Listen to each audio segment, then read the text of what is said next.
tuwan-tuwa na naman nga si Mrs. Dahil sa wakas ay napuntahan nga namin ang sumisikat na buffet restaurant dito sa Ayala Malls, Manila Bay. Kasi ba naman, for as low as 688 pesos ay masusulit mo na ang unlimited na pagkain, unlimited lahat.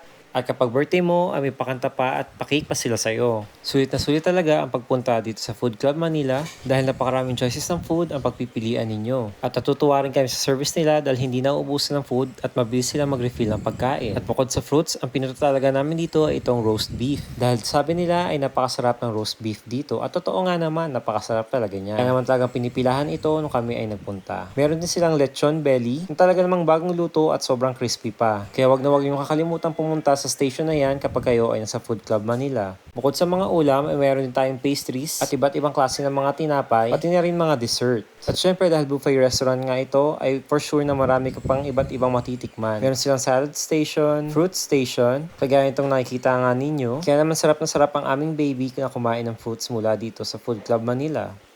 At bukod dyan ay napakarami ng kanilang dessert. Siguradong masusulit ng buong pamilya ang pagpunta dito dahil 688 lang ang presyo per person. Unlimited coffee, unlimited tea, unlimited beer, unlimited ice cream, at unlimited soft drinks din pati ng mga juice. At bukod doon, halos lahat ng pagkain ay sobrang sasarap talaga. Kaya naman alam namin na hindi ninyo maiubos lahat yan. Dahil sa sobrang dami ng sinaserve nila, ay malilito ka rin kung ano ba ang uunahin mo at kakainin. Meron nga rin pala silang hot pot, or shabu-shabu. At meron silang dim sum area kung gusto mo ng mga siomai at iba't iba pa. Sa dessert, syempre hindi mawawala ang chocolate fountain, marshmallow, chocolate chips at kung ano-ano pa. Ito nga pala ang kanilang rates, i-post nyo na lang. At di nyo na rin kailangan pumila. Dahil pwede na kayong magpa-reserve sa kanilang FB page at email. So ano pang hinihintay nyo? Punta na sa Food Club Manila.